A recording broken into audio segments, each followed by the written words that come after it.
What's up, everybody? Welcome to Podcast Now Plus. I'm Alex, and in this video, I want to talk about some PSVR2 leaks. So I've talked about this system a little bit. I'm very excited for it. I'm a big believer in VR. I have the first PSVR. I love it. It's the stupidest thing in the world to set up. I hate the setup and all. So above all else, I really want this next one to just be very easy in terms of setting up, right? But we've actually heard quite a bit of this over the last couple days. There's actually, I think, a Twitter user called PS5 Only, I believe that's his name, and he kind of posts anything that he basically sees about anything, kind of PlayStation related, and he's posted a lot of stuff. And then there's been a couple articles written, including one that Twitter user Pedro, he sent me, he sends me a lot of stuff on Twitter, so I greatly thank him. And the article reads, PSVR2 leak reveals 4K headset, eye tracking, vibration, and more. And the title pretty much sums up the entire thing. So let's skip ahead in the article to actually get where it's going to be, or when they start talking about it. So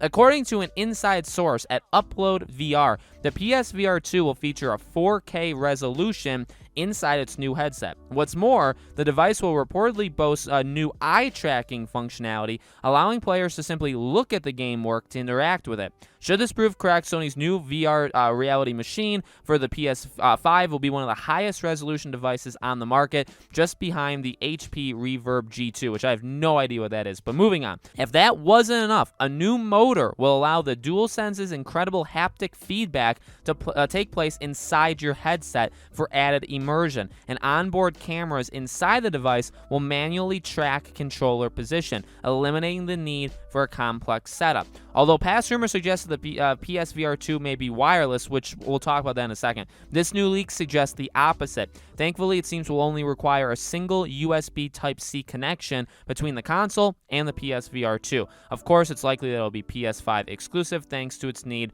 for more power. And that's pretty much it. So one quick thing to mention towards the end there, I don't know where they got that it may be wireless. From what I've seen, most leaks that are talking about the PSVR 2 all say it's going to have like a cord. It's not going to be wireless. But they've all also said it's only going to be one cord, which, I know there's like when I've made videos about this in the past, I know the first thing people say is like, that's almost like a deal breaker.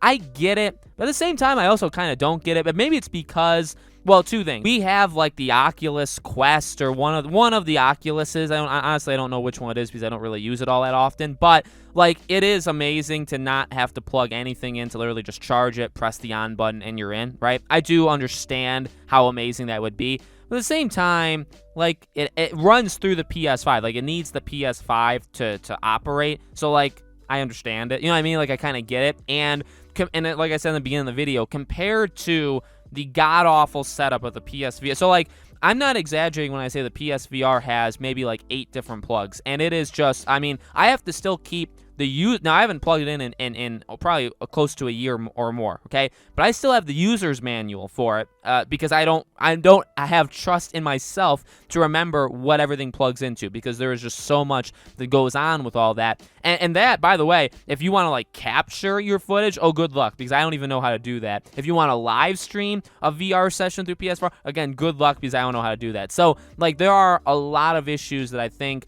one cord could fix. So like, coming from it from that perspective, I get people want it to be wireless. I will take anything over what we currently have for the first one, for PSVR. And then we go to all the other stuff. Now, we've heard, I think, this stuff kind of separated, but now they're putting it all together. So obviously, it being a 4K resolution, like, that is insanely awesome. I obviously, the more clear or just the visually better it can get, that's awesome, okay? And then it talks about the DualSense's haptic feedback. Now, I know people, I think on the tweet that like leads you to the article, somebody said like, no thanks, I don't want a concussion because of of the vibration. So like, I would be worried about it a little bit, but look, the DualSense is the greatest thing to come out of next gen. I'm truly telling you that. There is no doubt about it. The PS5, the Xbox Series S, the Xbox Series X, and then the controllers for both systems, the DualSense is the most next-gen thing out of all of that. It crushes anything Xbox has ever done. It crushes the Xbox consoles, and it crushes the PS5. It truly does. There's nothing like the DualSense. And I've said it before, the DualSense is literally like VR in the way that you can only describe how amazing and game-changing it is you can only describe it so much before the person just has to play with it to understand. You don't understand how good it is until you play, I would say, either Astro's Playroom or Returnal. Astro's Playroom is the best game for it, but then Returnal is the second game. So if you haven't played one of those two games, even if you think you know how amazing the DualSense is, you truly don't, because it only gets better. So I know that's kind of like a promo. Sony should use me for a promo for the DualSense, but what I'm basically saying is I have trust in them. They made that. They made an incredible thing.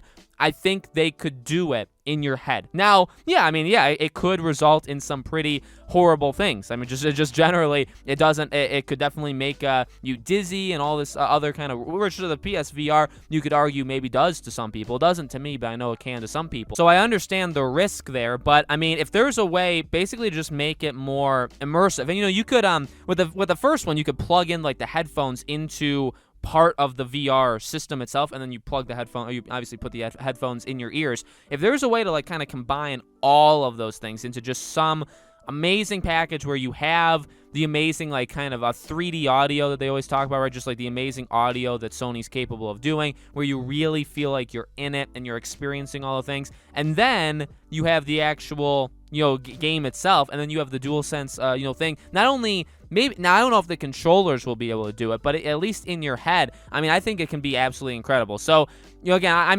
it's difficult. Like, I understand if you guys don't want to trust me or don't want to believe me. I am a supporter of this. I've been a supporter of the PSVR. I'm a supporter of this. And hopefully you guys know me. Like, I don't just throw out praises just to do it, right? I'm very willing to criticize when I'm not a fanboy basically to anything, maybe Uncharted, but besides that, nothing else. So I am excited for it. That doesn't mean I won't criticize the heck out of it. If it comes out and it's terrible, I will speak, my opinion. And I think that's what you can always expect from me. But I'm very excited. I honestly feel like everything we've heard about it, there's been nothing bad. Again, maybe the single cord thing, but like again, I get it. Like it's running through the PS5, and you're gonna have PS5 games. You know what I mean? So it's a little, I think, not the greatest to criticize it for being completely not. I guess you could say, well, it could like sync with your PS5, but there could be like latency there, right? So I'd rather plug it in, get the closest to